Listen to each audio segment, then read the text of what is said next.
1958年2月18日至3月31日，由当时的上海越剧院二团创排的越剧《红楼梦》首演于共舞台及大舞台，连演54场，场场爆满。自此，徐王派经典越剧《红楼梦》开启了一个甲子的璀璨辉煌，影响了一代又一代的越剧从业者，也感召了一大批越剧观众，造就了一段传奇而辉煌的历史。为了纪念越剧《红楼梦》首演60周年，同时为了缅怀越剧一代宗师徐玉兰大师，上海越剧院集结全国各大院团徐派弟子，于2018年农历新年初3到初10举办玉兰俊勇系列演出。正好是今年，就是2018年的春节期间，正好是越剧《红楼梦》诞生60周年。于是呢，我们抓了这个契机，然后既是纪念《红楼梦》60周年，又是纪念徐老师的一系列演出拉开序幕。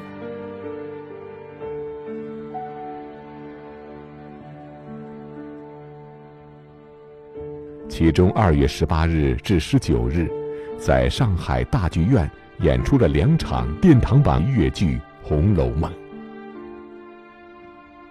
作为徐派的代表作之一，《红楼梦》具有永恒的魅力。徐玉兰塑造的贾宝玉灵动潇洒，为后来诸多艺术门类创作贾宝玉树立了典范，堪称经典。对于每个徐派小生来说，《红楼梦》是一门终身学习的必修课。宗师徐玉兰是他们共同的偶像。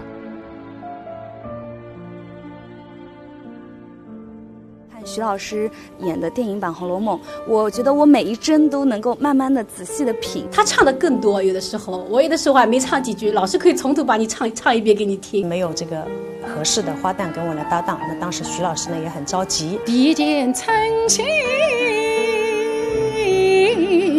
在我的心里呢，他是至高无上的。钱惠丽、郑国凤、张小军、杨廷娜、王婉娜、五味宝玉、单养平、王志平、辛雅琴、李旭丹4位黛玉，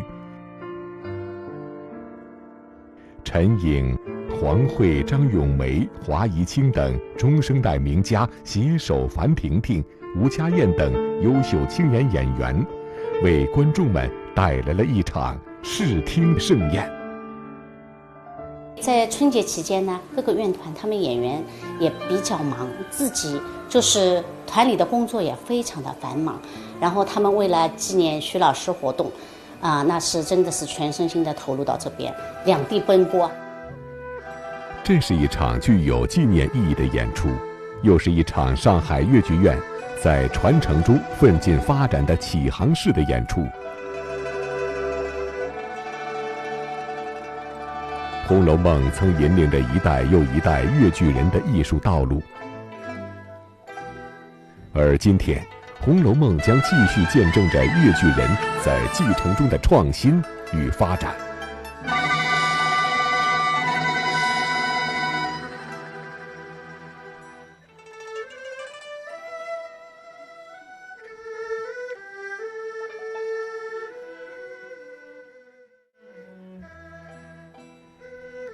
1999年，福建不久的上海大剧院与上海越剧院联合推出新版越剧《红楼梦》，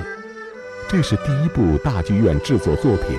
掀起观剧热潮，一票难求，一时间成为全城文艺盛事。大剧院版本的《红楼梦》在上海大剧院演出都已经很多场了，1999年首演到现在都快20年时间了。我想想，刚刚开始在大剧院首演《红楼梦》的时候，我指的是新版《红楼梦》，就是这个版本的《红楼梦》。那个时候我就跟缇娜的年龄差不多。如今值此《红楼梦》首演60周年之际，2018年2月18日，农历新年之初，再次上演的这部殿堂版《红楼梦》，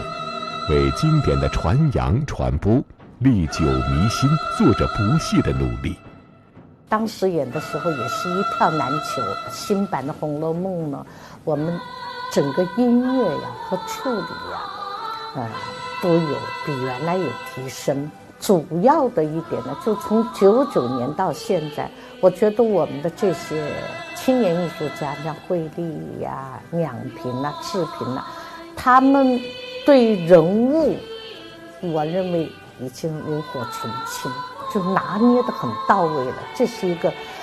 一个很难超越的，我觉得这点他们做到了。另外呢，舞台上的这种大气严谨，就是一个大剧院的风范，再加上每一个人物的鲜活体现，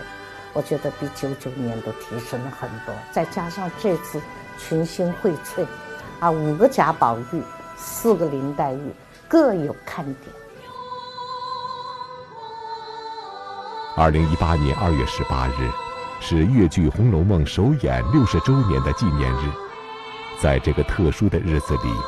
作为纪念粤剧宗师徐玉兰继《红楼梦》首演60周年系列巡演的首场演出，殿堂版《红楼梦》意义非凡。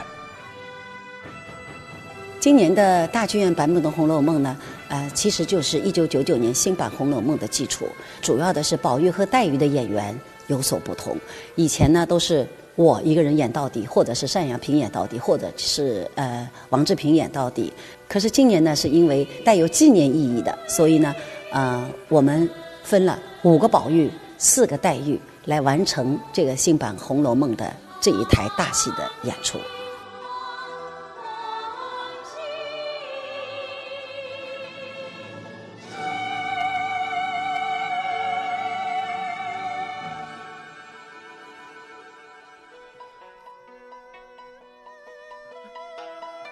林妹妹，我来迟了，我来迟了。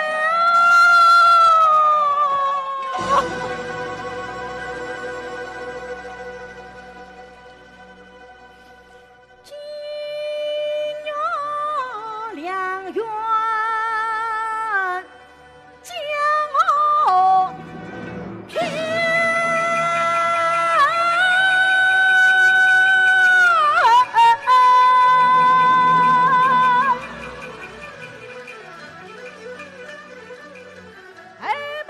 上海粤剧院徐派领军人物钱惠丽，中学时代便在有线广播中认识了《红楼梦》中宝哥哥徐玉兰。正是对徐老师的敬佩和对《红楼梦》的执着，让他毅然选择了走上粤剧的道路。我呢是演哭灵和太虚幻境2场。《红楼梦》呢，大家可能也知道，它是一部贯穿我整个艺术人生的这么一部剧。在我的心里呢，它是至高无上的。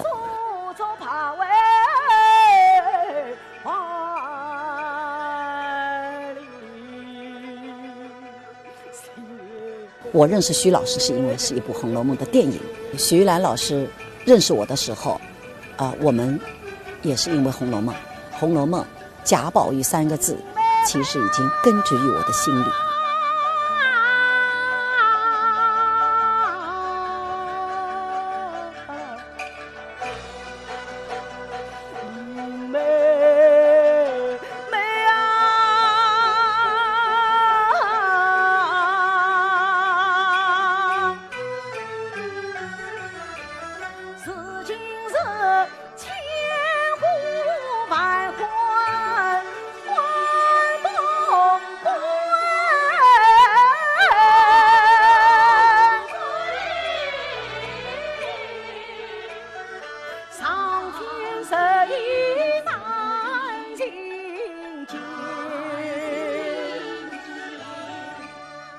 可叹我生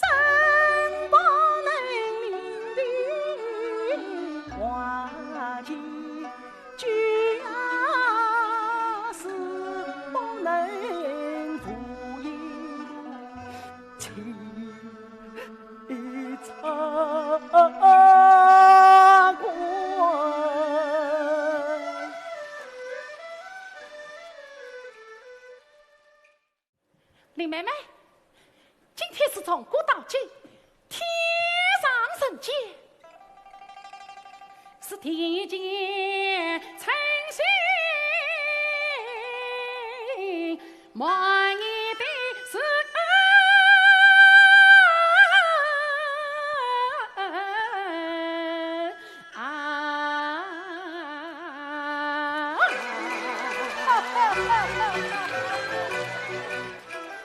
1984年，还在无锡越剧团工作的郑国凤第一次见到了恩师徐玉兰。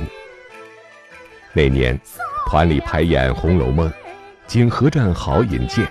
徐老特地从上海赶到无锡担任艺术指导。郑国凤为传承恩师的经典版《红楼梦》，曾付出不懈的努力。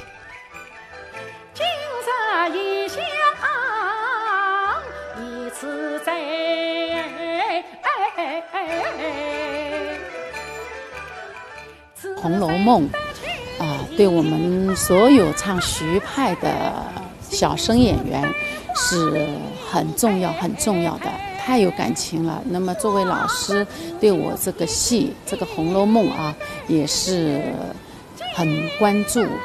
当初我排《红楼梦》还是在上海越剧院红楼团的时候，我跟王志平一起想要排经典版的一个《红楼梦》的一个传承。那么老师也很关心我跟子平的经典版的一个排练。现在我们再来排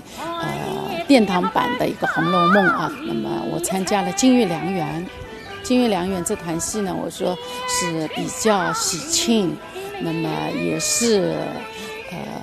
作为一个演员在演这段戏的时候，这个爆发点，比方说一个喜庆，它是喜庆到一个极致，悲到一个极致的一个过程。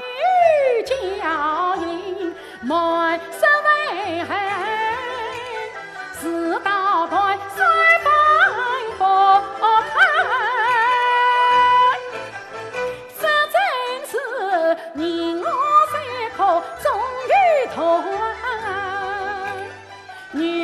郎织女情深为养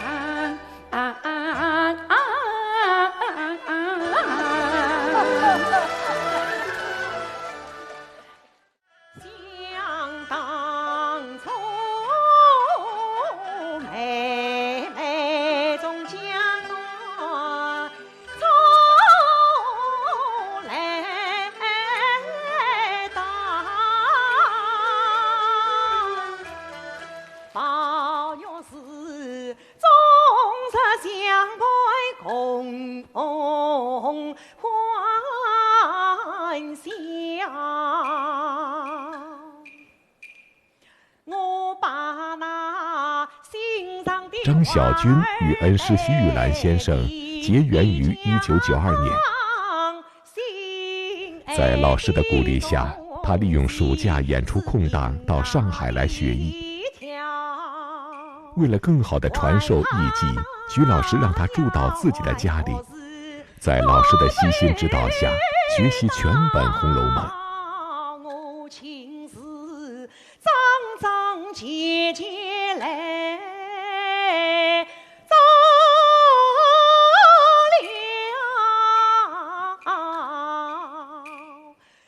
我是在宁波艺校毕业的，在艺校的前2年我学的是范派，到第3年的时候我才改学徐派。那么到了团里之后呢，一直没有这个合适的花旦跟我来搭档。那当时徐老师呢也很着急。那么在找到搭档之前呢，因为我这个时候已经拜了徐老师了，每次在那个天热的时候夏季的时候，因为天热的时候都是剧团的这个演出淡季，所以每当那个时候呢，我差不多每年都会在徐老师家里待上一段时间，1个月甚至1个半月、1、2个月待的。那么徐老师其实在我排这个大戏《红楼梦》之前呢，他已经把我这个经典的折子戏一折一折的，比如说是葬花呀，还有哭灵啊、金玉良缘呀，还有读西厢，其实一折一折全部已经给我排完了。从这个唱腔啊，还有这个动作已经全部给我排完了。那么后来等这个合适的这个王派花旦出现之后呢，我其实把这个戏只是穿起来。那么到现在为止呢，其实我演这个《红楼梦》大概也演了大概有10几年吧。那么我这次呢，在上海演这2折呢，其实也是向所有的戏迷朋友以及我亲爱的徐老师做一个汇报。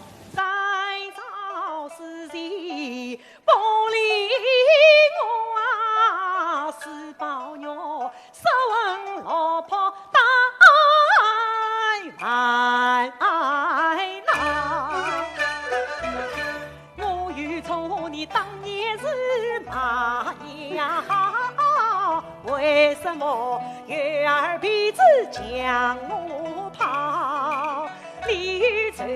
树也是少也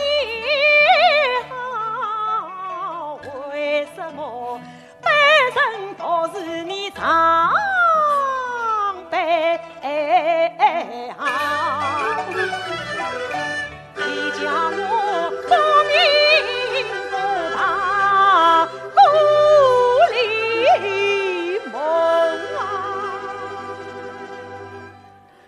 我就是为你死了，也是个缺失的归问，冤难告。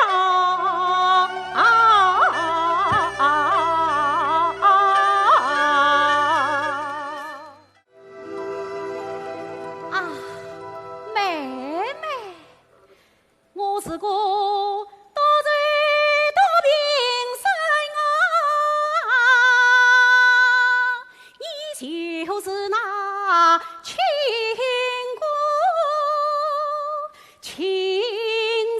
人的妈。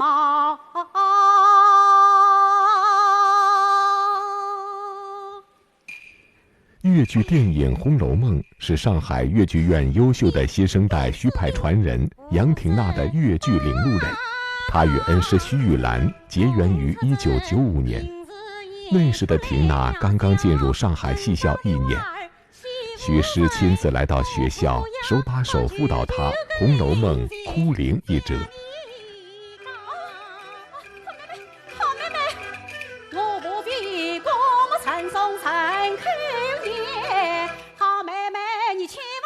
我这一招，我是有心欺负你。好，明朝让我掂在这池子里，让哪头鸟把我吞去掉。毕业进入上海粤剧院后，徐师又亲自坐镇，为他把场青春版《红楼梦》。我在这一次殿堂版《红楼梦》饰演的是前2者，就是元妃省亲跟杜西厢。常来常往共谈心，你我2人靠得亲。跟《红楼梦》的情节应该说是95年开始的。我94年进入上海戏校，95年的时候请来了我的太老师徐兰老师，教了我2出徐派的经典剧目，那就是《北帝王哭祖庙》和《红楼梦》的哭灵。所以说我在折子戏的演出当中，我会演其中一则哭灵，特别怀念太老师。我记得当时老师给我排戏的时候，不单单是来到戏校来教我，那个时候老师年纪还可以的，他还能教得动我，手把手教我的。然后周6周天的时候，他一直会打电话给我，你过来，因为学校里伙食可能也不是最好，然后一直去老师家会蹭饭，蹭饭的同时呢，老师一边吃饭一边给你讲戏。其实有的时候老师他唱的更多，有的时候我有的时候还没唱几句，老师可以从头把你唱一遍给你听。所以说特别怀念当时老师教我《红楼梦》的时候的场景，就一直烙在脑海里。戏校里的时候演出呢，都是折子戏，就葬花啊、哭灵啊。大戏的话，应该是2000年开始，就是童文威导演给我导的一版青春版的《红楼梦》，然后还演过殿堂版、经典版、音乐剧场版。反正粤剧院有的《红楼梦》的版本我都演过了。自君一中，自我一笑，圣人永忠孝，圣之本也。是君不可王婉娜是上海粤剧院最年轻的一代粤剧演员中的徐派佼佼者。尽管和宗师的接触并不算多，但每次她都会被徐老师那严谨认真的艺术精神所感动。看着耄耋之年的宗师亲身示范，他在心里悄悄立下志愿，要将宗师的艺术发扬光大。《红楼梦》的话，我觉得对每个徐派弟子来说都是一种不可磨灭的一个情节，因为你学许派，你就必须得唱《红楼梦》，你就必须要唱好《红楼梦》，演好贾宝玉。我觉得我非常幸运，在学校的时候，汪老师在给我排《红楼梦》的时候，他也是一个咬字、一个唱腔、一个眼神给我抠。到了院里之后，钱老师也是这样孜孜不倦的倾囊相授，把他怎么样饰演贾宝玉，怎么唱贾宝玉，全部都教授给我。在中专彩排哭灵的时候呢，徐老师还亲自到现场来给我们指导。14年到他家中的时候，他也亲自给我们辅导哭灵，印象非常的深刻。我觉得《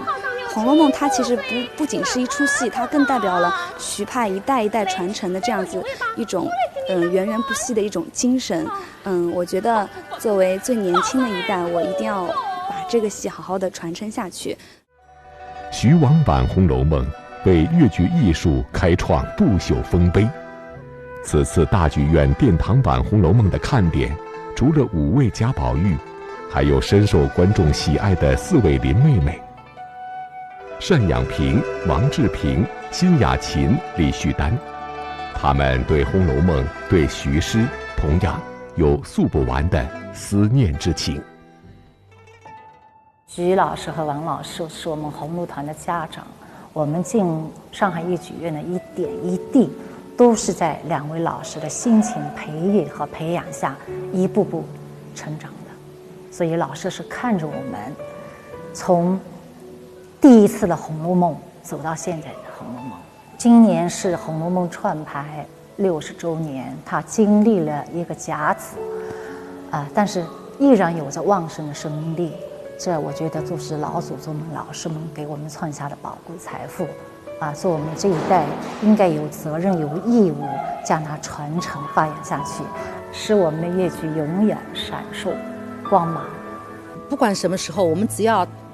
听到粤剧《红楼梦》的旋律，听到那个脍炙人口的经典的唱段，我想我们都有一份美好的回忆和留恋。它是一个时代的缩影，也是我们粤剧人的骄傲。可以说，粤剧《红楼梦》真的是创造了粤剧的神话，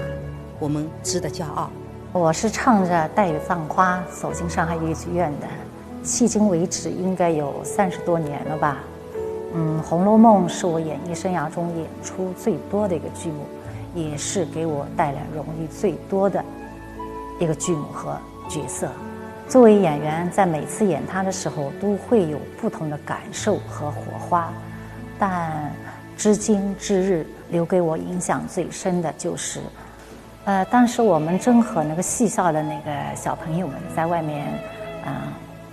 演出，他们是演出整场的，我是其中串一台那个冯稿。那次我在外地演出冯稿，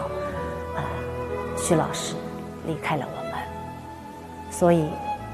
我应该在每次演出冯稿的时候，我都会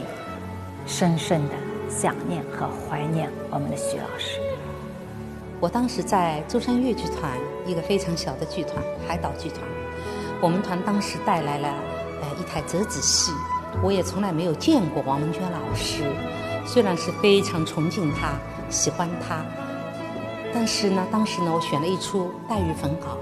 就带着这出戏来到中国大剧院演出。那么第一天呢是孟丽英老师来看演出的，她看了以后呢，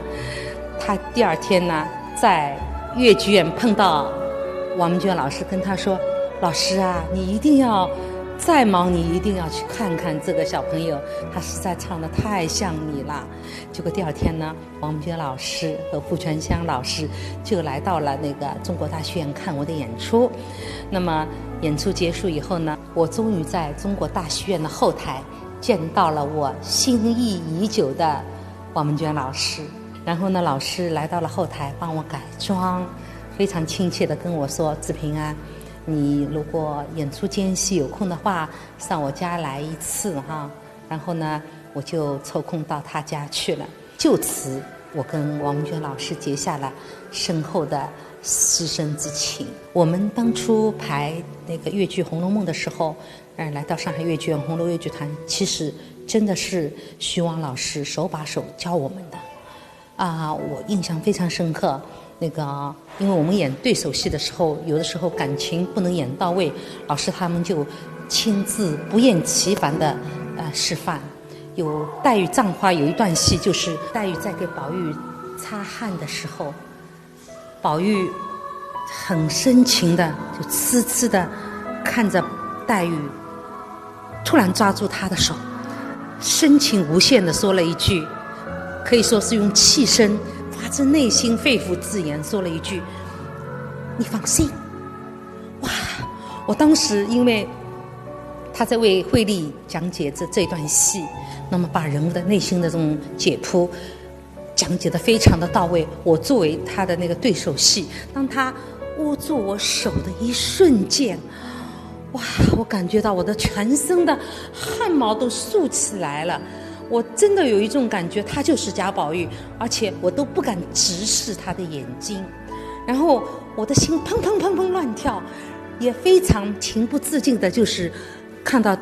宝玉抓住我的眼神，说这样一句“你放心”的时候，我也是非常不由自主的，就是回避，就非常害羞的回避，因为他们之间这种两小无猜这种爱情。在这一刻，就是说，贾宝玉大胆地说出来了。用现在的话来说，你放心，不就是我爱你吗？对吧？所以这段戏我至今记忆犹新。我们在老师身边学到了非常非常多的东西，他们怎样塑造人物，怎样驾驭舞台，怎样对待身边的台前幕后的一些英雄。我觉得他们真的教会我们很多，真的是值得我们这一代越剧人学习的。这次殿堂版的《红楼梦》，我是和徐派小生杨缇娜一起演的第一场元妃省亲和第二场的毒西厢。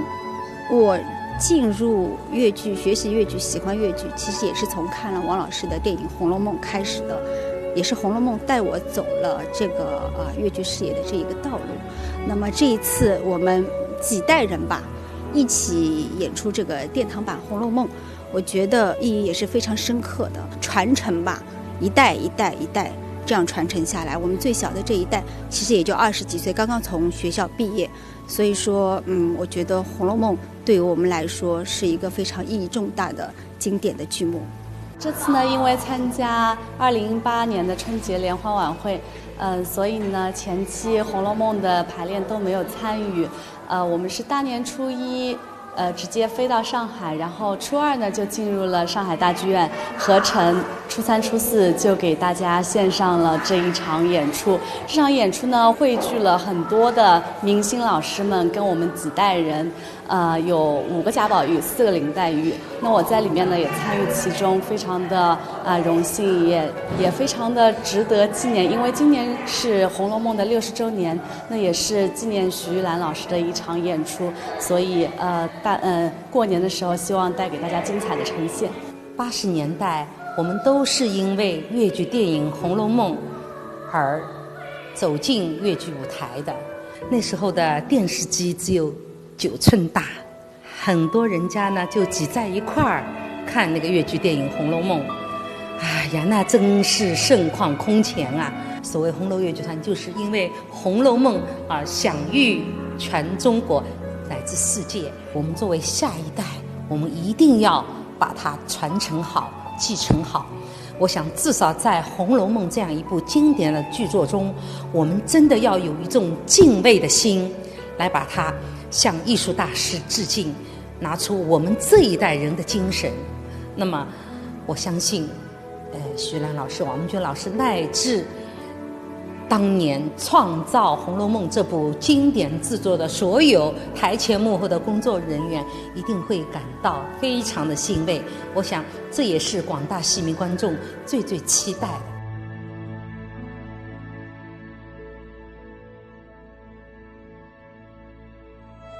新版《红楼梦》亦称大剧院版，在尽数保留《红楼梦》的文学、音乐和表演精华之余，舞台美术为上海大剧院现代化的大剧场度身定做。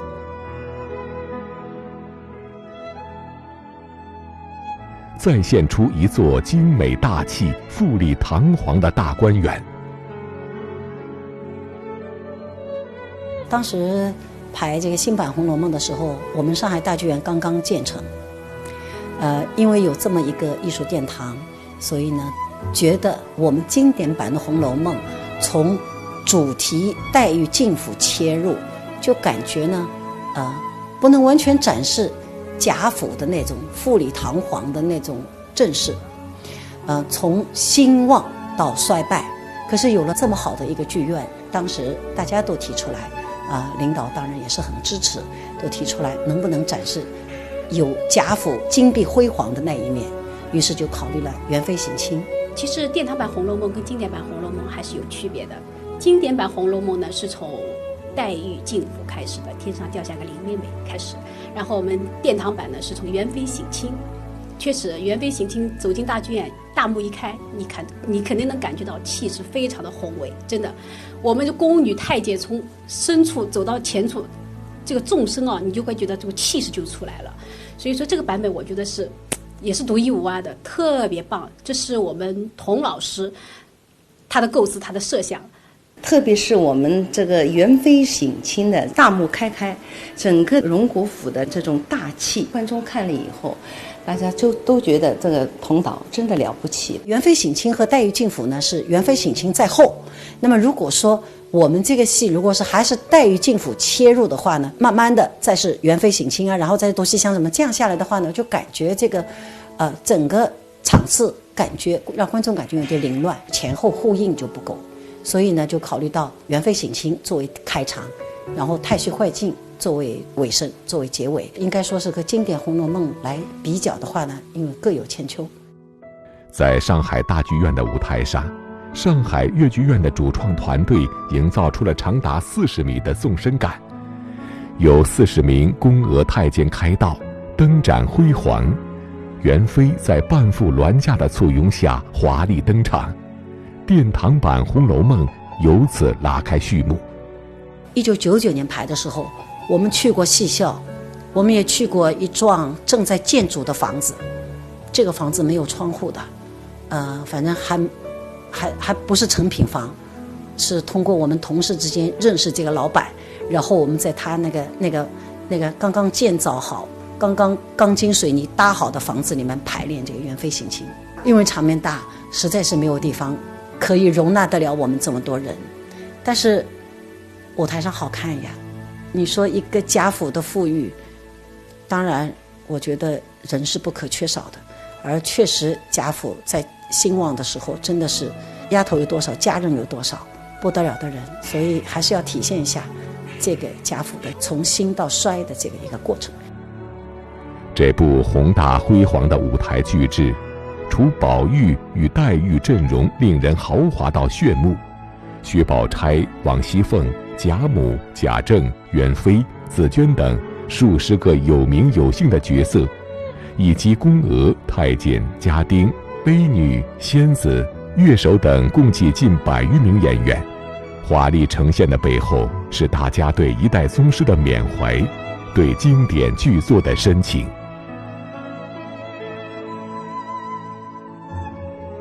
这次非常高兴又演《红楼梦》，因为我呢是看了《红楼梦》才进了越剧院。考试的时候我也唱的是《红楼梦》，所以我对《红楼梦》呢特别有感情。我演过这个林黛玉，演过元妃，对这个2个角色对我来说是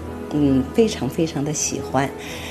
跟徐老师呢也是很有缘分的，因为我们排《红楼梦》嘛，都是靠他的指导，他的艺术，他的为人都是我们的榜样。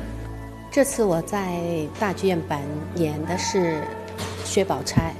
但是我与《红楼梦》的渊源说起来是非常长的。我其实从80年开始演《红楼梦》，到现在我其实有37个年头了，应该是。所以说自己觉得又是挺幸运的，能够在《红楼梦》里面，我是演过好多人物。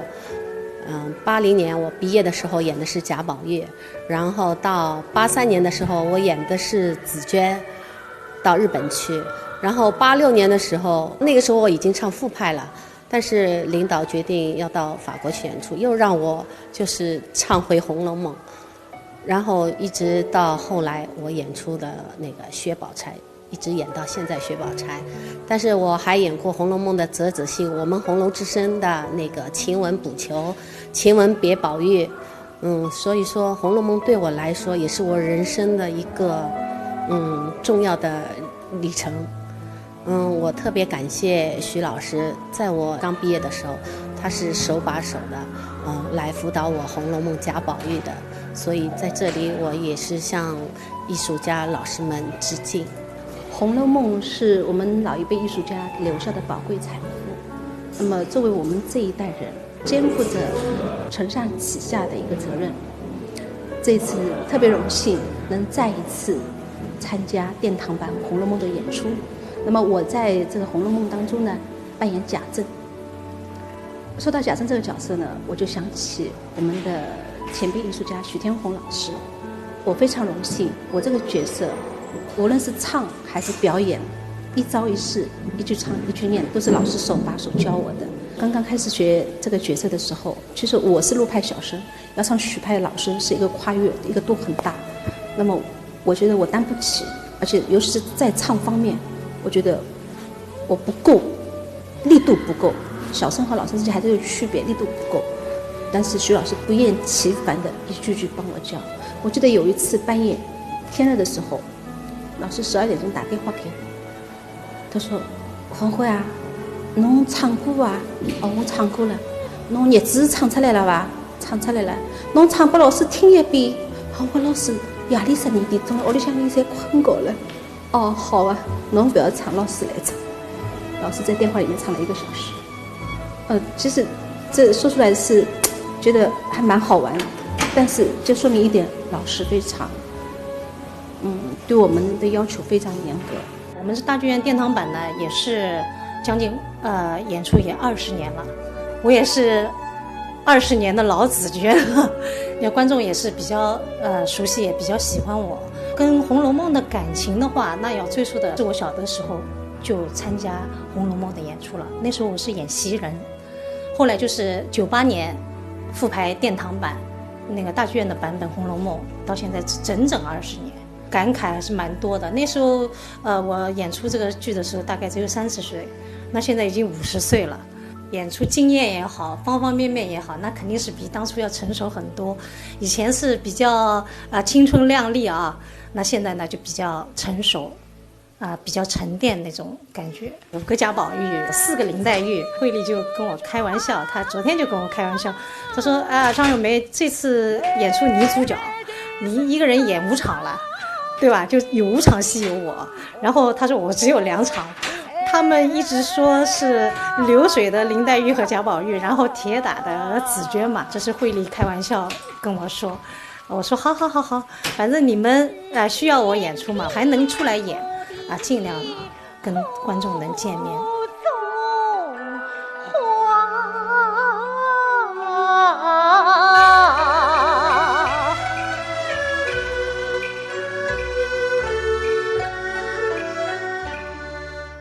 粉紫娟，妹妹的要紧金和彩，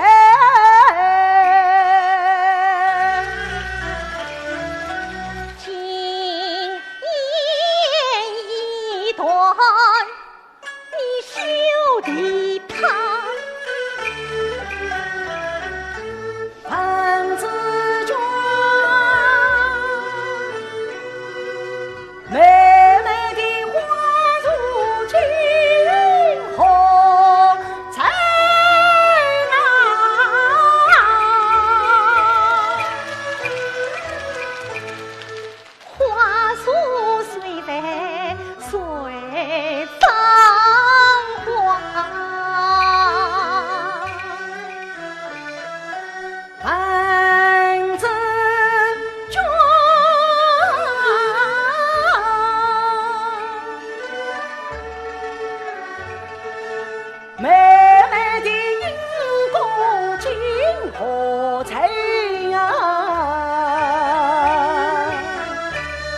身边的娃呀。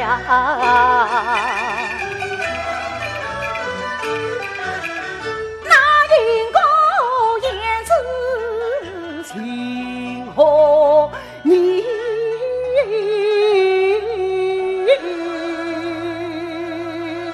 世上的人儿不是他。我在这次的演出中担任的是王熙凤的一角。这次的演出意义非凡，是我们粤剧院非常经典的《红楼梦》的60周年纪念演出，也是纪念徐玉兰老师的系列演出。除了激动，还有感动。感谢大家来关注我们，感谢我们的剧院的每一位同仁们付出的努力。应该说这2天的演出，非常的成功，谢谢大家的关注。感动老艺术家们给我们留下了如此经典的剧作，培养了我们一代一代的粤剧人。我在剧中呢饰演贾母一角，能够跟明星老师们一起搭档，对我来说既有激动的地方，但是也有非常大的压力。希望我能够在剧中的那个演出，观众们能够喜欢。我是在其中演的是奇观这一角色。那么虽然说我本身也演过贾宝玉，虽然不是徐派，但是我觉得在这样经典的一个演出当中，又学习到了很多不一样的东西，所以我觉得是非常非常的荣幸。在这一次殿堂版的《红楼梦》中，我饰演的是晴雯。我觉得参加这一次演出非常的荣幸，因为是纪念徐玉兰老师的《红楼梦》首演的第60周年。那我觉得作为一个演员是非常幸运的，能够扮演这一个角色。我在这个《红楼梦》里面扮演的是周瑞家的，就是周妈妈。虽然在这个角色里我只是一个小角色啊，有可能只有一句台词，就是说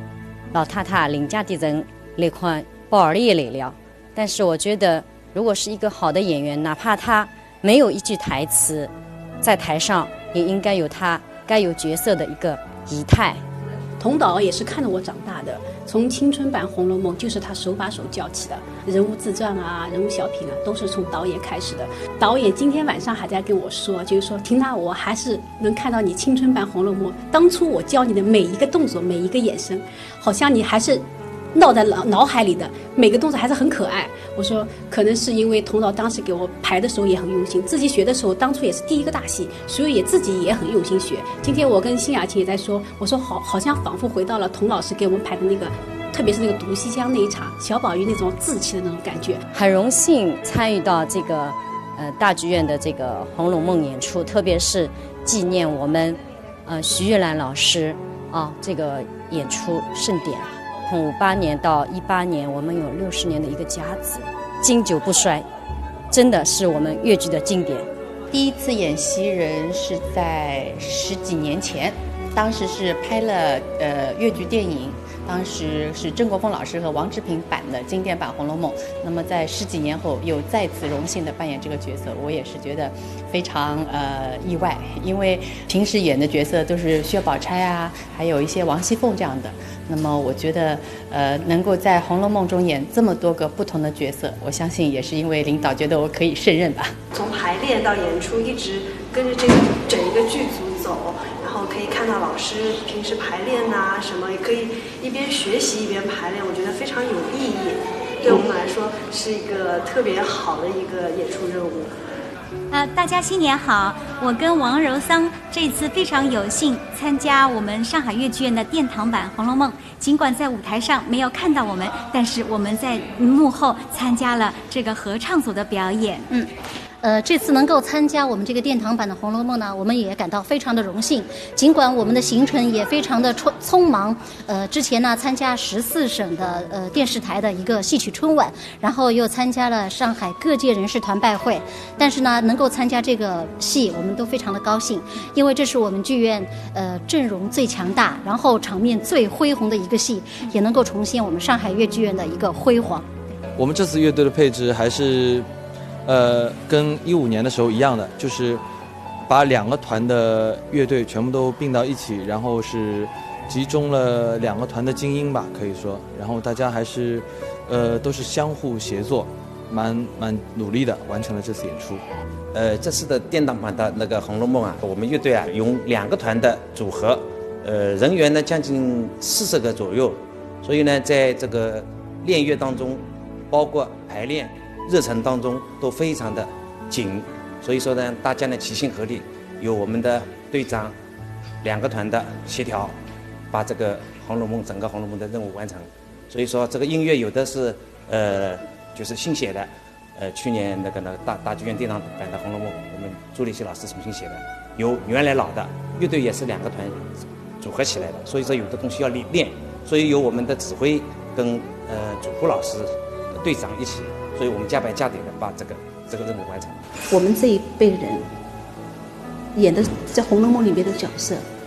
融入了老艺术家、老一辈老师们的很多的心血，我们肩负着承上启下的一个责任。我们这次演出呢也是非常有意义的，因为这次我们是老中青3代，可能4代人在一起演出这个《红楼梦》，特别有意义。我们的年轻演员也在越来越成熟，也在茁壮的成长，我们也很为他们高兴。我们粤剧真的是后继有人，而且他们都非常的优秀。1958年2月18日，徐王经典粤剧《红楼梦》首演。2018年2月18日，大剧院殿堂版粤剧《红楼梦》唱响。2月18日，也是今年农历新年的大年初3。演出前的准备工作，许多都不得不在新年中完成。台前幕后，人人都是英雄。许多人几乎把今年的整个春节都献给了这一重要时刻的到来。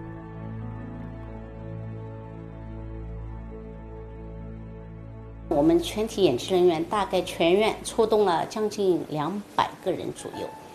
那么正好呢，这个时间段呢，正好是春节的前后，所以呢，好多外地的演员或者乐队工作人员、舞美工作人员都不能回家了，因为我们工作到大年夜，一直到大年夜，然后我们年初2又进了剧场，就是进行彩排、合成这样。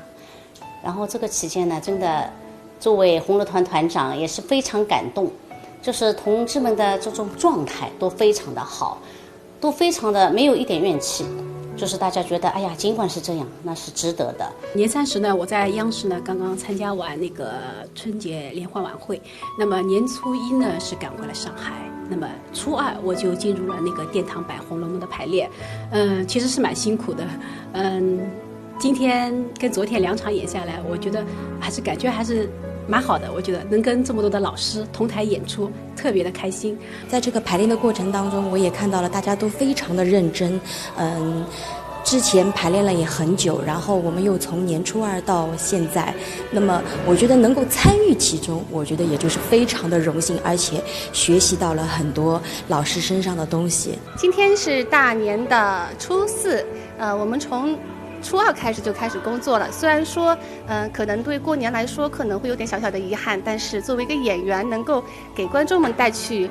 好的表演跟美的享受，是我们演员该做的事情，也是觉得非常荣幸的事情。排练一直忙到了大年28才放的假，然后到年初2就开始上班了。基本上就是在江浙沪这一带比较远的都没有回家过年，因为这个练乐的时间嘛也比较少。又那个碰到我们的那个就是春节这个季节里面，所以说又有那个徐派专场，所以我们一团的也有一团的演出，红楼团呢又有那个追鱼，所以说任务非常的重，所以说加班加点把这个任务完成了。要接近200个，我们的舞美工作人员也很多，然后我们还有我们的乐队，2个团的乐队全部集中在一起。2个团的舞美队，我们还在外面请了一些舞美队的人员，我们的化妆啊、服装啊，我们因为还有2位，郑国凤和张小军，他们2位也各自请来了化妆师，所以这次应该是大家都非常的重视，感谢大家的齐心协力，希望我们粤剧院能够越走越好。希望我们的观众也一直喜欢我们上海粤剧院，喜欢《红楼梦》。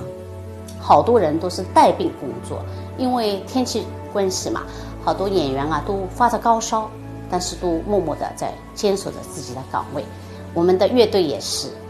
一天3班倒，然后就是毫无怨言。还有就是我们的舞美工作人员，我们也很感动。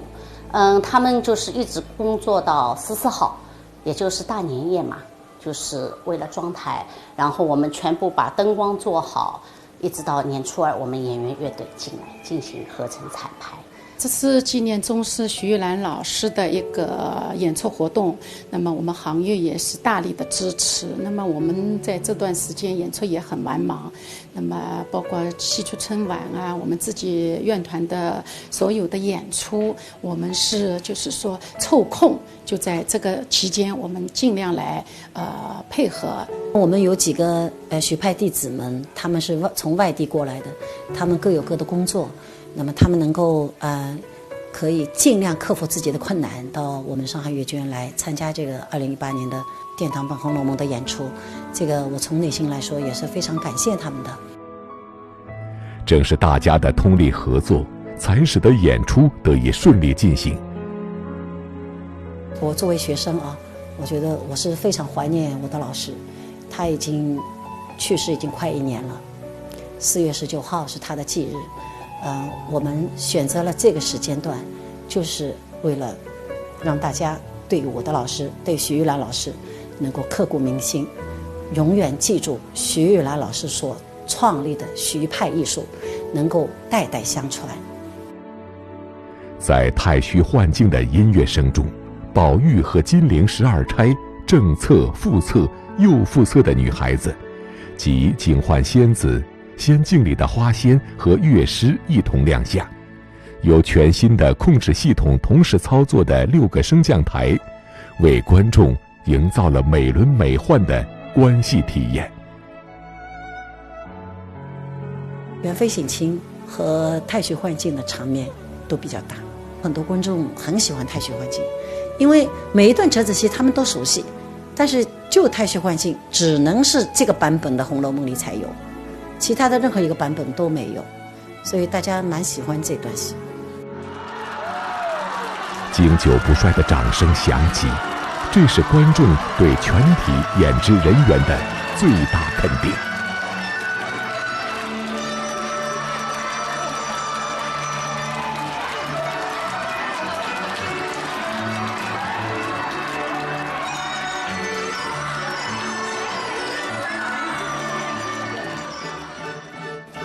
观众们反响也非常棒，专业的院团有的专业人士来看了以后，对我们的评价也非常的高。那我们接下来呢，在逸夫舞台还有2场折子戏的演出和追鱼，也是徐老师经典之作。希望观众们再一次关注我们，支持我们。听说是一开票2小时就售完了，其实是演得太少。我觉得这种经典的戏啊，以后要经常的演，经常的提醒。2018年殿堂版《红楼梦》落下帷幕，但纪念粤剧宗师徐玉兰暨《红楼梦》首演60周年系列巡演还将继续。徐派弟子们将继续携手并进，努力继承宗师的艺术风范，将《红楼梦》以及更多的徐派经典剧目传播到更多、更远的地方。如何才能够做到像徐老师这样子，拿捏的分寸很准，该爆发的时候爆发，该委婉的时候委婉，该低回的时候低回。我觉得自己始终不够。当我听到我老师慧丽老师演了2000场《红楼梦》的时候，我真的是非常的惊奇。我觉得哇，老师演了那么多场，我觉得我300-400场、500-600场这样演下来，已经演了很多了。我觉得老师每一场演出，他都能非常有种新鲜感。我觉得能保持这种新鲜感、这种激情，我觉得是难能可贵的话。我觉得我可能做不到，但是我老师是最棒的。所以说，在红楼团的时候，其实也是很好的机会。我给我老师跑的是宫女、太监，我老师演的是贾宝玉。那么在进越剧院的时候，我一直作为学生，跟在老师旁边，老师在台上演，我就在旁边侧目偷看。所以说到现在自己能够跟老师同台演出，也是特别的，我觉得幸福。我个人认为啊，唱徐派还是比较难唱的，因为它首先你要有这个嗓音要求特别高，有一定的宽度跟高度这样的，这是最基本的一个唱徐派的要求。所以目前为止，其实唱徐派真正就是唱徐派的人，没有像比如说像范派啊或者唱林派这么多。所以说这次呢，我们几个唱徐派的这个学生，我们老师能够在一起来共同演这个《红楼梦》呢，我觉得是非常有意义。我们也有了一个相互学习，还有一个相互切磋，相互就是更感觉像相亲相爱一家人吧。也很荣幸，得到了老师的亲传，我很想念老师，希望能够把徐派艺术给传承好。把徐派的艺术，在今后的道路上，尽我自己的责任，来传承好、发扬好。我非常的感谢我们的老艺术家们，为我们创造了、留下了这么经典的一部剧作，让我们的子孙后代能够作为经典、作为榜样，去纪念它、去学习它、去传播它。要感谢《红楼梦》。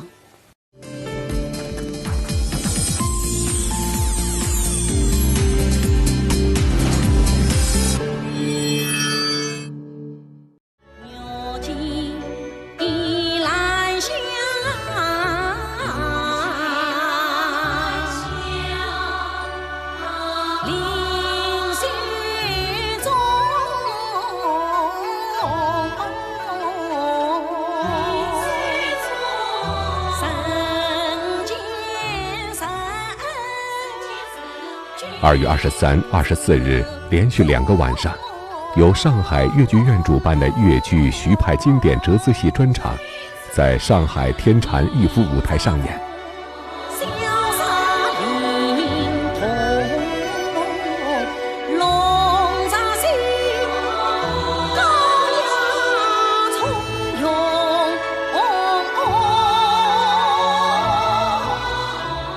作为玉兰隽永纪念越剧宗师徐玉兰系列演出的重要环节，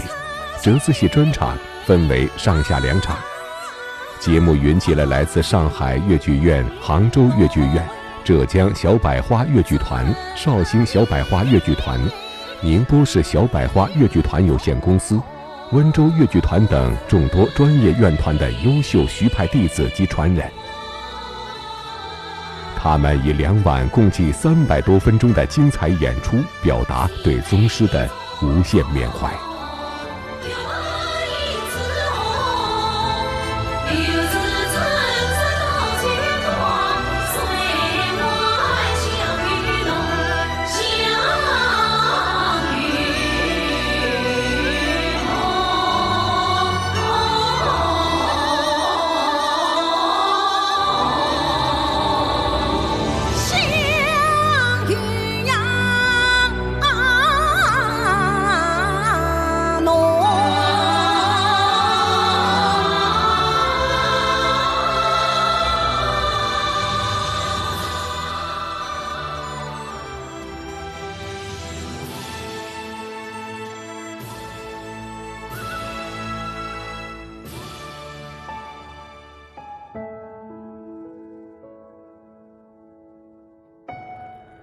本次徐派经典折子戏专场由上海昆剧团新锐导演于蛮文执导，以徐玉兰先生1947年到2017年70年间的代表事件为轨迹，努力寻访一代宗师艺术人生的精神版图。首先能够在这样的2台演出当中见到全国从各地赶来的徐派弟子的代表，大家齐心协力的在很短的时间内把对老师的一份敬意从逸夫舞台向先生寄去的一封致谢信吧，这是我的一个定位。所以我们整个篇章所有的流程是先生70年来从1947年10姐妹一个时代的山河恋的画片，一直到他过世2017年70年的先生之风山高水长。所以在这样的一个追念当中，我自己也感受到了越剧戏迷也好，越剧所有的从业人员也好，对于先生，对于一个时代一座城市、一个剧种乃至一个剧团的所有的情感。2晚演出由序曲《玉兰隽永》起大义于行，成大爱于心，转大美于世，和大善于任，尾声人如白玉，细如兰，6个部分组成。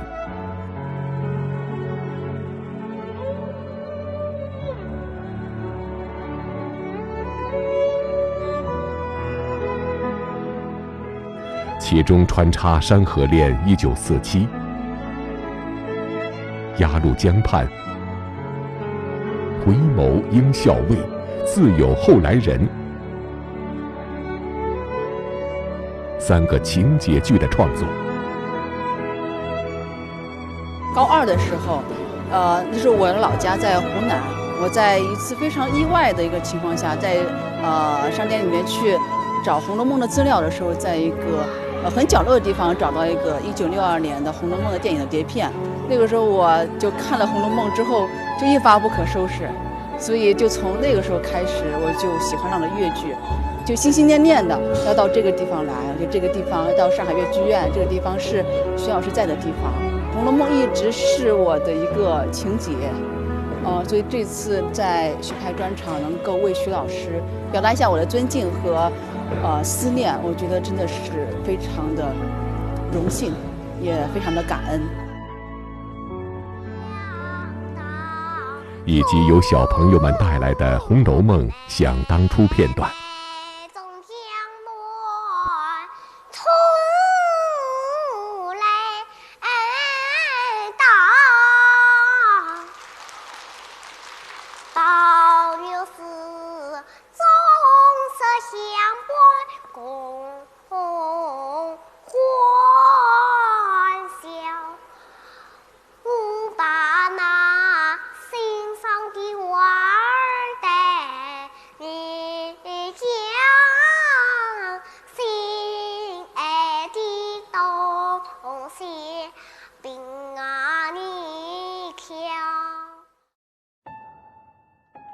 2场几乎汇聚当今粤剧舞台徐派最强阵容的纪念演出，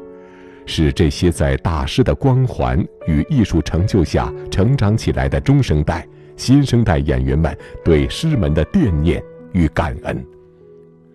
各位演员都是各自剧团中的主力，又正逢春季演出最为繁忙的时刻，于是折子戏的排练就成了你来我往中抽空的任务。特别是外地的演员，各种临场的组合，反复的磨合，大家克服各自的困难，在刘永珍导演的认真把关之下，抓紧一切机会排练。这是一次师门的聚会，玉兰花开，香飘千里，师门似一棵参天大树，徐玉兰大师是这棵大树共同的根基，提供着学生子弟们源源不断的艺术滋养，取之不尽，用之不竭，才使得如今这满台的鲜花得以迎风绽放。83年吧，我到老师家练唱，他教我因为我那个时候不会唱粤剧，但是我觉得他这么一个大家啊，为自己的徐派啊这么努力，就是让我们真的一点不会唱粤剧的唱徐派的，他都会一个字一个字教，还弹了钢琴在帮我练，我照片都还有了当初的时候。其实那个时候现在想想起来是蛮感动的，因为现在大了嘛，回想起老师对这小朋友都是这么关爱，是这样。尤其是当最后的时候，玉兰颂的音乐响起的时候，内心真的是特别的感动。感谢我们的徐老师留给我们学生，留给那么多的广大观众那么好的徐派艺术，那么多经典的剧目，还有那么多经典的角色。到上海演出《是我错》是老师的代表戏啊，我们演了以后到他家里向他讨教怎么样唱，然后表演，他也给我们指点了好多唱腔方面的，然后化妆方面的他都讲。然后呢，这样以后我每年反正到上海来，我都来看看老师这样。然后他很关心我们，特别在艺术上面培养学生啊，他都很关心。娘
这同房要收起，多这几件是我穷。从前世事你呀都得，过去的事情是啊我穷。眼睛啊弄眼睛错，是不嘛弄是不错，你都不肯听好我，哎呀娘，咱你都怕与错。从前是千载万代是你的，千错万错是啊我错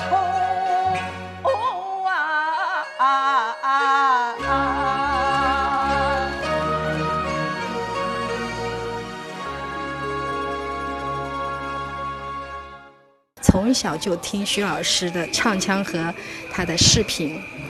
一直非常喜欢他，也非常敬重他，敬重他的艺术，敬重他的为人。这段时间呢，因为我们团也比较忙，所以就是为了这个演出，我也跟我们团里请了假。我们团长、团里的领导也非常的支持这个活动，所以把我的演出也好，什么也好，都调配过来。我呢要首先感谢上海豫剧院，那同时呢也要感谢慧丽姐姐给了我们这个机会，能够参加老师这个纪念活动。我们一定要把这个徐派的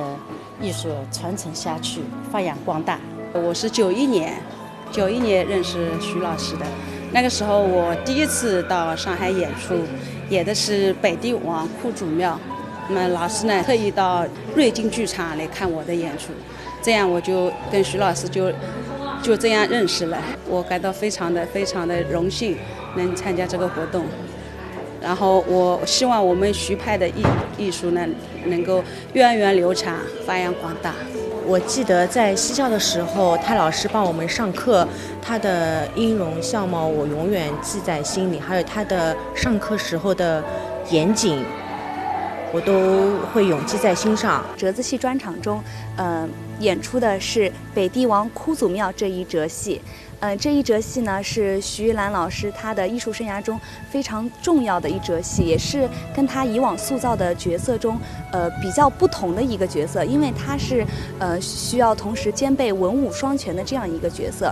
所以对我们来说挑战就更大了。首先她的唱腔就非常难，非常的激情高亢，所以她的那个音程的跨度非常的大，再加上你在表演这一折的时候还需要加一些武功的身段以及技巧，那么就对我们演员来说是一个唱腔跟动作的一个考验。当然这个戏呢，我是从刚进学校的第2年就跟汪秀月老师学习了。当时我们老师说，他说徐老师最经典的唱腔就是2哭，其中是宝玉哭灵和哭祖庙，他说要以这2折戏给我们唱腔打下基础，因为这是最难啃的骨头，只要把这个啃下来，以后学习徐派其他的唱腔就会比较容易。这出哭灵是我们泰老师教我的第2出折子戏，我印象当中很深。当时我唱给老师听的时候，老师很不满意的就是我的位置，因为徐派都比较高亢，我印象当中很深。就第一个金玉良缘将我骗，老师是很不满意的当时。然后在家里他穷跟我讲共鸣，鼻腔共鸣、脑腔共鸣，印象当中很深。老师一遍遍的反复的唱给我听，然后我还躺在那个我们练功房的那个椅子上，他要我平躺，他说你如果平躺能唱得好，你站起来就完全能唱得好啊！我说平躺怎么唱得出来？对，他就摸着我横膈膜，你就唱，你就练，这是印象当中很深的。然后另外，其实老师他对于外部动作他不是要求很高，他说外部动作你不要考虑很多，你就是情感到位就可以了。所以说我到后面排的时候，他说你前面可以有高亢音，但是到回忆那一段，其实你可以稍微含着一点唱，情感就是回忆林妹妹那段，他说你可以稍微含一点，并不要从头至尾都是很高亢的。所以我记得另外记得印象很深的就是我们慧理老师，我记得我第一次在逸夫舞台演出的时候，我们慧理老师从杭州在拍电影赶回了上海，在我上海的首场，老师赶到了。他以前跟我说的时候，哭灵并不是一定要腔都唱得很到位，比方林妹妹啊，我唱一句林妹妹啊，他有的地方他说你可以用哭声来代替，比方林妹妹呀，林妹妹呀，他就是其实是哭，后面一句就是哭就可以了。他说这样情感会更加饱满，所以说两位老师对我《红楼梦》的哭灵是帮助真的很大很大。那么书馆这个戏呢，其实也是徐老师手把手的这个唱腔，也是一句一句给我扒拉出来的，包括他那个整个调度啊、声上啊，全部是徐老师的那个版本，所以说没什么变化，我只是原汁原味的把它学过来了。那么也是一次向徐老师的这个看看，让徐老师看看我是不是比那个时候排的有进步。老师跟我们说，首先是不仅要演好戏，要演好戏，首先是要做好人。怎么做人？台下是怎么做人，那么舞台上它的体现就会有多少。最后老师在住院的期间，几次我去看望老师，也带着我的这个大唐力哥老师一一的给我分析这个人物是怎么样的，你应该怎么样去唱好。而且许派当中的这个小腔特别多，老师告诉我你这个小腔应该怎么去唱，这个腔这个是为人物服务的，它有几何的它的这个带子，他说你要每天练习，然后反复的听我这个唱腔，然后老师这个腔为什么要这样唱，你还要去研究它。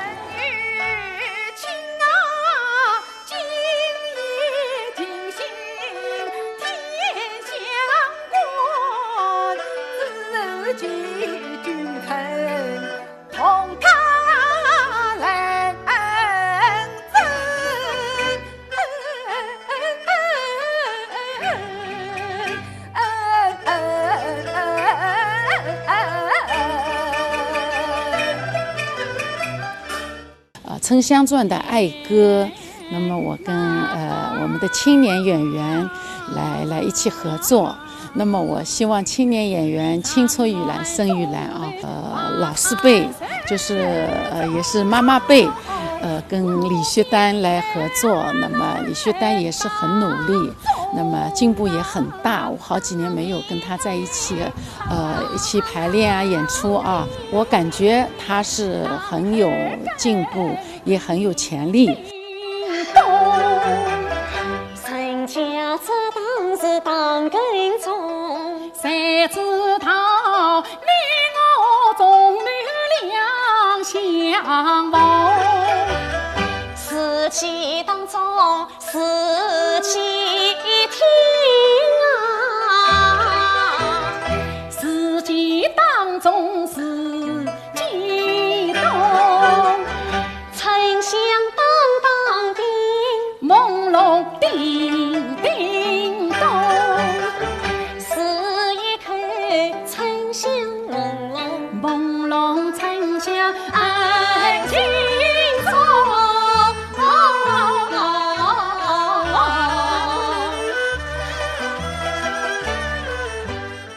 年初9，那么是沙公跟我们杭州越剧院的搭档陈小红一起合作。那么这个戏呢，是我去争取梅花奖的一个戏，那么也是跟陈小红合作的一个戏。那么当时我排练这个北帝王这个戏呢，我老师呢真的是很重视的。前2年老师是很亲力亲为的。那我到他家里去把这个戏去排的时候，老师是一边跟我示范，一边跟我讲戏，你要走心。这个戏虽然故事不是那么复杂，不过那个情节，那个时候的心情，思路很清晰的给我来讲戏。那么他当时的时候是把当时他排的那些动作、那些感受都讲得很清楚，那么我感受也很深。我在徐派折子戏专场当中呢，演2台折子戏，一台呢是楼台会，大家可能知道范福老师的楼台会，然后呢，可能很少有人知道徐旺老师也有楼台会。其实这个楼台会呢，徐旺老师很早以前就在上海越剧院成立之前，他们到抗美援朝前线演的就是梁山伯与祝英台。然后呢，我这次跟王志平2个人就演出楼台会一整。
还有呢，是徐老师80年代初的一个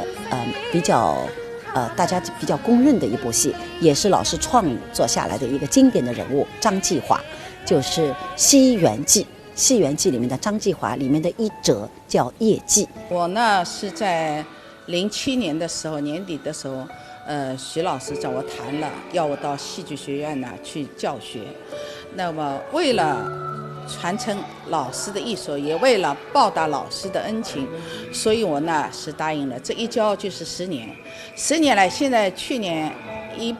17年的时候，学生已经毕业了，他们是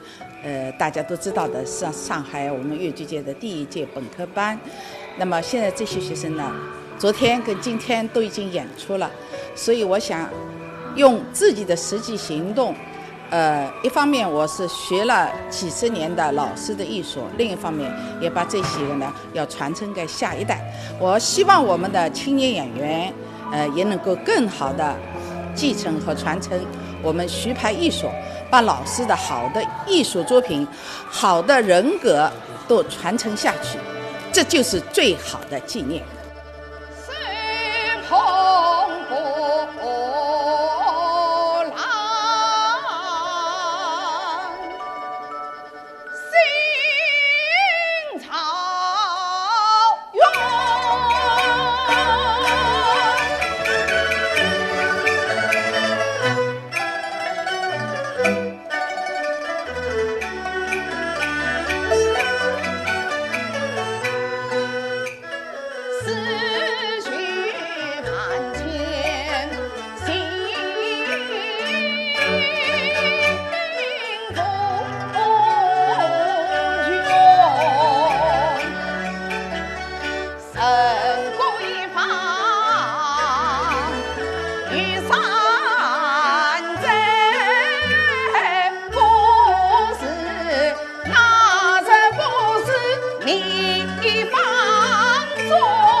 中，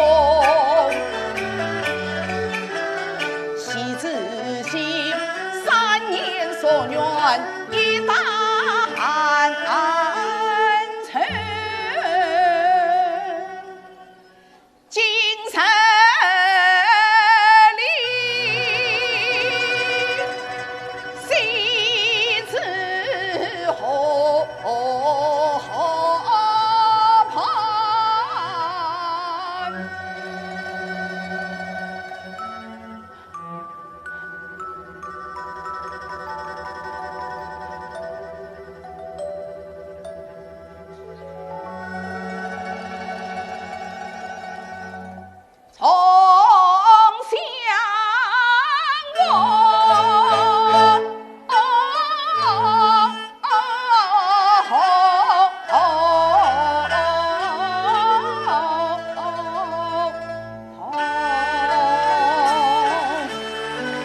除了徐派弟子，助理专场演出的其他越剧明星们也对徐玉兰大师充满感念。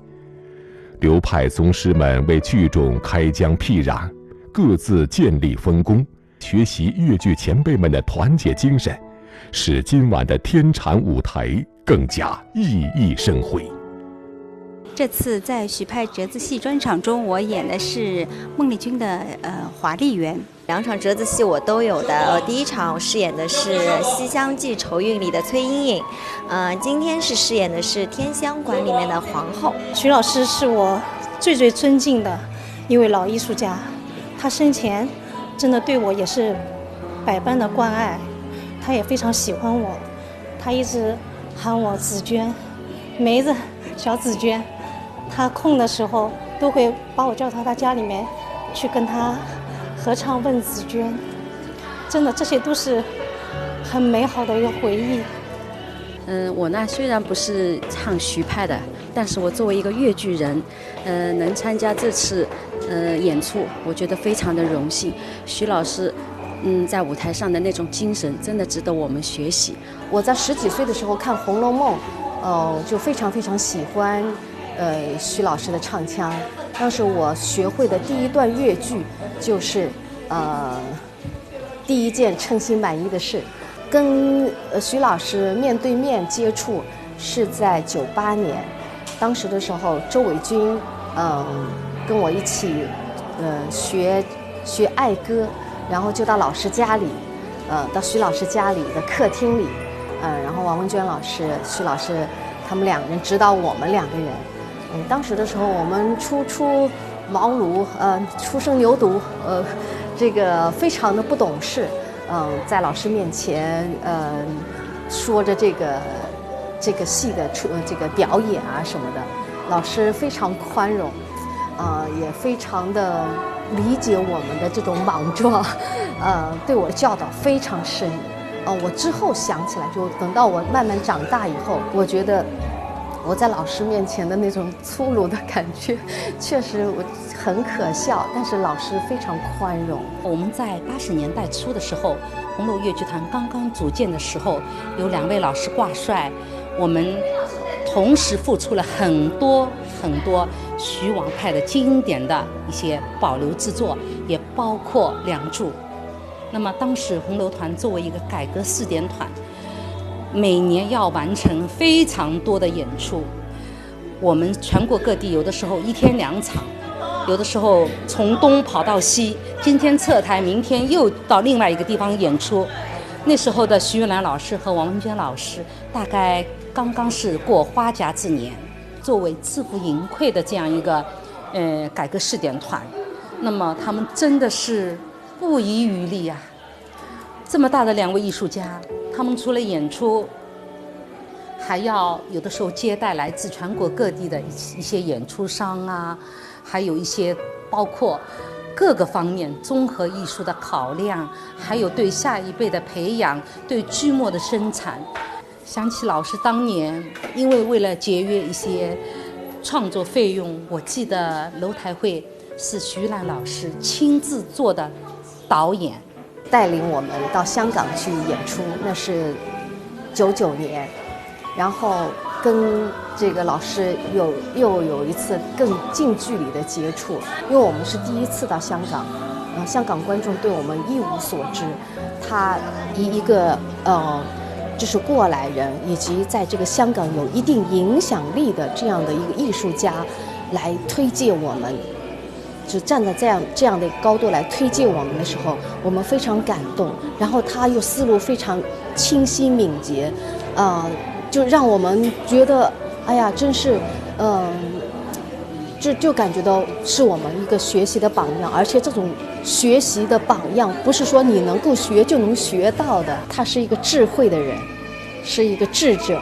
在我心里他是一个智者。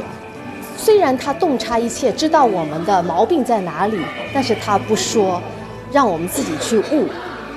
然后我们在他面前，尤其是我，因为那个时候我是每天早上陪他们一起吃早饭，接他们到排练场，所以在这个过程当中，又有跟老师有更近距离的接触。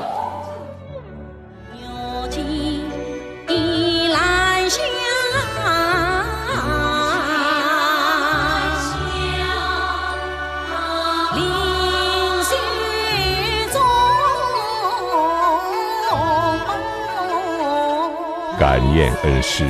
感念师门，将这感恩铭记于肺腑，将华彩呈现于舞台，让老师放心，让观众高兴。艺术的生命在传承中延续，再续师门的辉煌。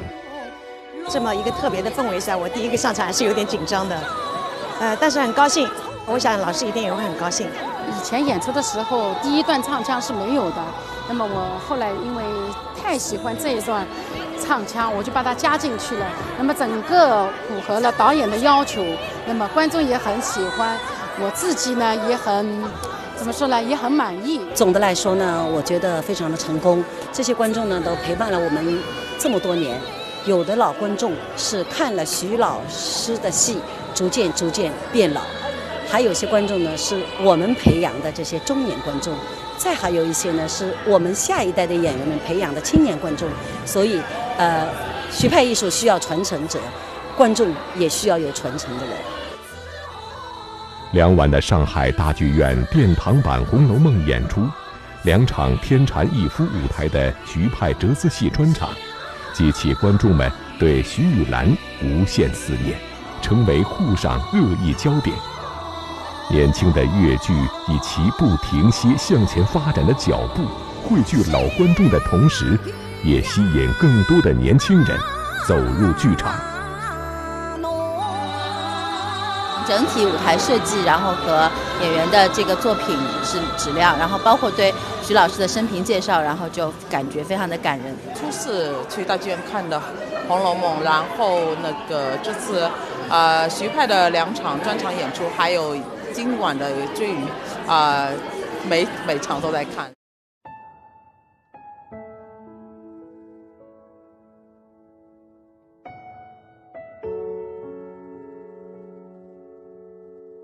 演出还在继续。2月25日，2018年农历新年的大年初10，一场青春版的粤剧《追鱼》又与观众们见面。追鱼的演出呢是，前半场是杨婷娜和辛雅琴，后半场呢是王婉娜和陈星宇。因为大家知道，我们上海粤剧院毕业了一批本科生。他们呢基本功非常的扎实，追鱼的后半场实际上都是体现了他们这种群体意识和他们学到的一些基本功的展示。这一版追鱼，导演童薇薇融入许多手段，为担负着粤剧青春希望的青年演员们量身定造。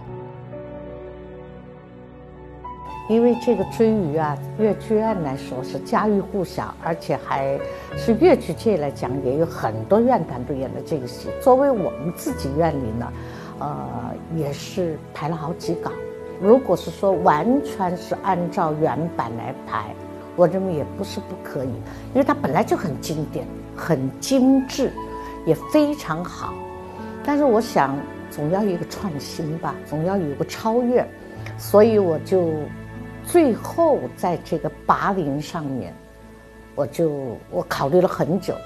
能不能改，怎么改。所以在这个3拔铃的上面，我是突出张真和李玉京的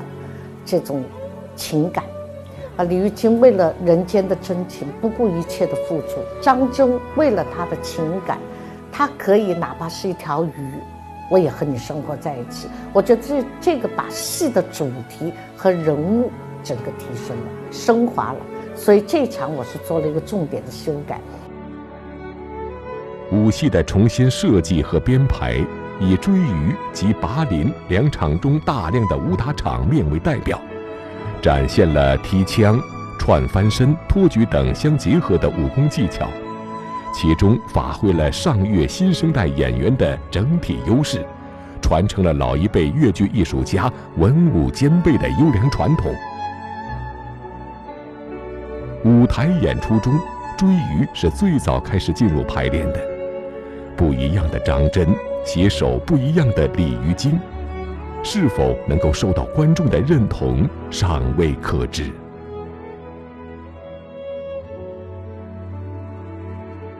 追鱼呢跟以往有一些不同，其实追鱼也是我们粤剧的骨子老戏了。其实10年前我们也有幸的演过，那时候刚刚毕业，也是和缇娜。那个时候我还记得王文娟老师和徐玉兰老师亲自到排练厅来为我们指导的。那这一次的演出，其实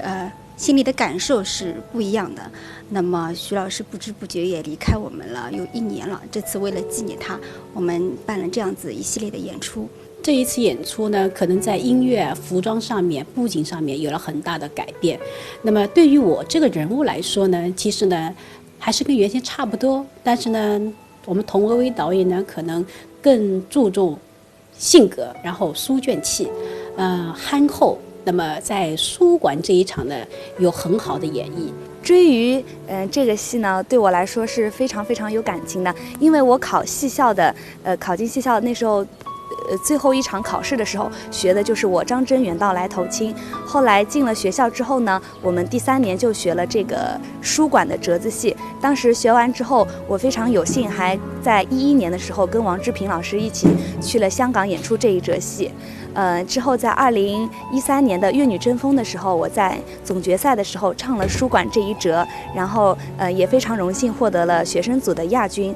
童导呢对我们进行就是很严格的要求，后面加了很多武打的部分，都是请的京剧院的老师，然后来帮我们改动的。然后里面加了非常多的技巧，比如说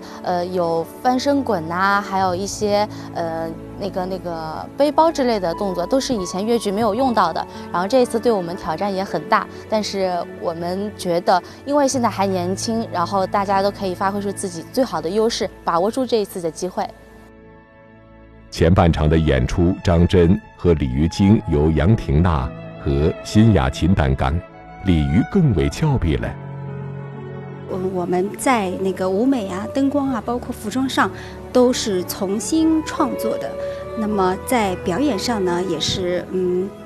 就更加把人物个性外化了一些。那导演是让我们像我是李玉京嘛，然后又要变成牡丹小姐，所以说这个两个人物区分的要大一点。那比起以前的牡丹小姐李玉京就会更加活跃一些。还是在跟牡丹小姐就是对视方面都不能，就是说眼神各方面都不能太跳，因为她是一个穷书生，然后寄宿在人家家里，所以说她的情感不能太跳跃。那么年龄感上也要掌握好，又不能太沉，因为她毕竟还没有结婚嘛。所以说导演是给我提出了这些要求。那么李玉京呢，她的性格也是比较跳跃的，比原先好像更加跳跃一点。她甚至爬上了桌子啊，就是说跟以前反差挺大的。张真在央视上春晚排练只能有师妹帮忙完成，她对此很是感激。因为参加春晚的原因，所以说在那个合成追鱼的时候呢，我没有时间，因为在北京嘛，在北京关了20多天。那么非常感谢我的师妹王婉娜啊，我整个排练都是由她来替我完成的，乃至于彩排，特别感谢她。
相思，此子本有偏的心，那相思二龙戏子满天星，双双蝴蝶。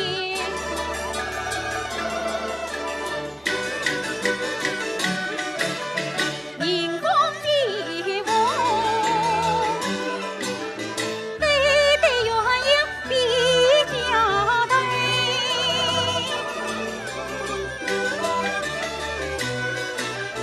家他莲花是慈悲门，谁把琵琶是那王昭君。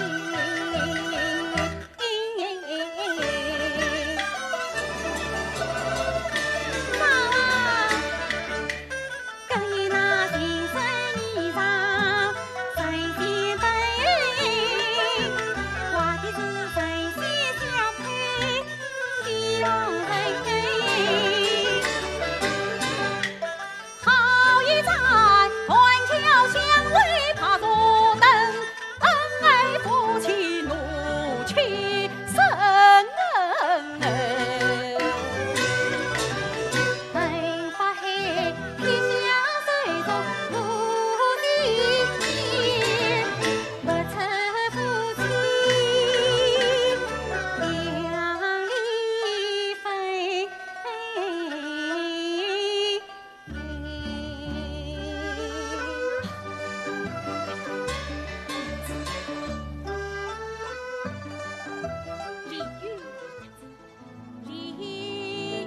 杨挺娜曾经演过4个版本的《追鱼》，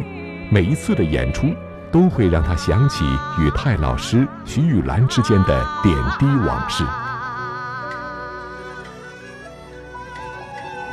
这出戏呢，其实在戏校当中啊，徐兰老师已经帮我排过了，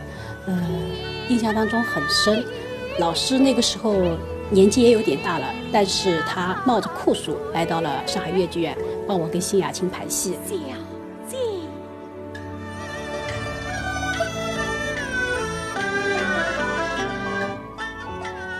我张人愿闹来投情，梦若花明我才比不但关公苏文，我常把死神恩的张玉，真乃是无缘难忘女情。今晚多关小姐来，莫非眼前此梦境？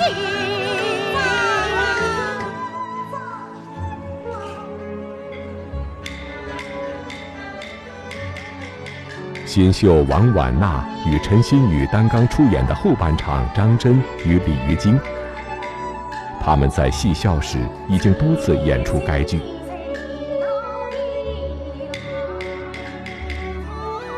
2014年，在恩师汪秀月的带领下，王婉娜与同学们到徐玉兰老师家中学习，她的追鱼书馆也得到了徐玉兰老师的亲自点播。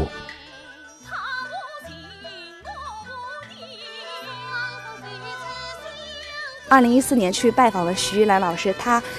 特地给我指导了这一折戏。当时在说戏的时候呢，他特地跟我提到了，我就唱到了，因为当时心情其实非常紧张，去老师家里面嘛，然后呢我就紧张的不能自已，然后可能戏啊唱腔都没有做出来，然后老师眼睛非常亮，他一眼就说，你的眼睛里面没有鲤鱼，你要真的看到鲤鱼。他说，此时人物的心情，他唯一的一个倾诉对象就是鲤鱼。如果你的眼中没有鲤鱼，观众也看不到鲤鱼。我带着侬我把你啊，你丽丽什么？一定要有没有鲤鱼你也就看不到。好，可就管过唱的感觉，过皮裤。他原来的精华我全部保留了，有一些地方我再给他加了一些东西。这个加，目前来看，还要等观众来接受，看观众的检验。但我作为导演的立场上来说，我觉得加的比较合理。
在追鱼中呢，导演给我们加了很多武戏。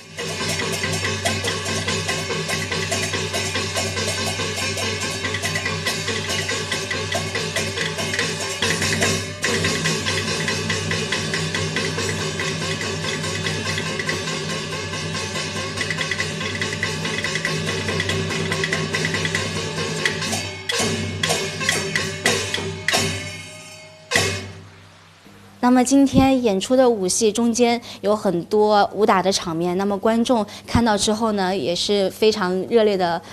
鼓掌，然后对我们来说是一个很大的鼓励。拔灵一折中，做了一个比较大的剧情的改动。原来这一折拔灵是鲤鱼自己拔灵，然后到后面张真再出来，张真以为鲤鱼死了。那么这一场呢，张真他是在现场看到鲤鱼拔灵的，他对鲤鱼说：“你是鱼儿，我也要追随你，我们一辈子在一起，我不管你是人是妖，我都愿意爱你。”就是说，把鲤鱼跟张真这样一段感情，就是有了更深层次的一个升华。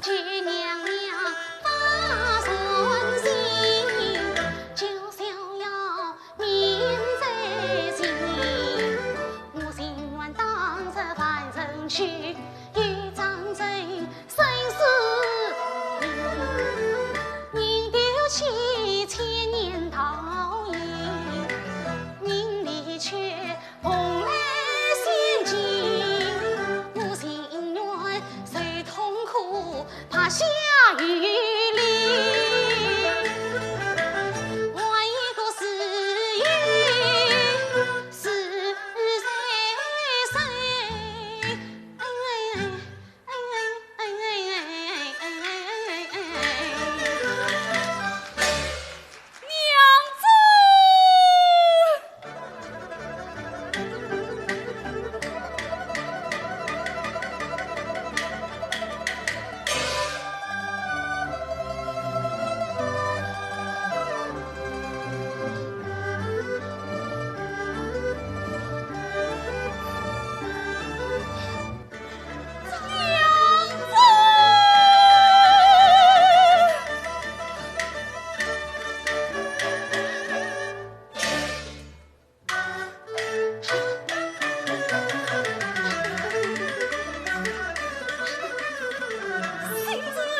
玉兰隽永系列纪念演出即将落下帷幕，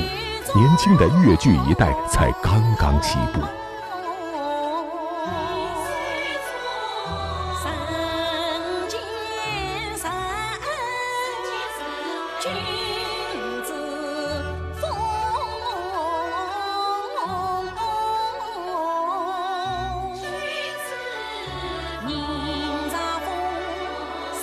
以前呢是我们看着我们娟老师、王志平老师他们演出，跟他们学习。那也希望呢，我们这次作为大姐姐，也可以带着小妹妹做出很好的榜样。作为我们第10代最年轻的演员，其实这一次演出的机会来说，对我们是一个很大的帮助，可以向前辈们、老师们一起学习。我觉得给我们是一次非常大的机会。后半场呢，是我们刚刚毕业的本科班的小朋友在演出，由此呢也看出了我们徐派艺术啊，就是说继承人、传承人，代代相传。越剧院一直有个很好的优良传统，就是传帮带。那在我们这个不管是《红楼梦》还是在《追鱼》这一部戏里，2部戏里面都有体现出来。所以我也希望我们徐派艺术源远流长，越走越远，有更多的后继者。昨天在折子戏演出的时候，看到LED 大屏幕上面写着徐兰老师他说万里行舟不进则退，他把自己比喻成一个纤夫。那么我觉得对我们小一辈的来说更要把这份责任担在肩上，也要像一个纤夫一样脚踏实地努力的去把我们的这一份责任去传承好，把徐派艺术传承好。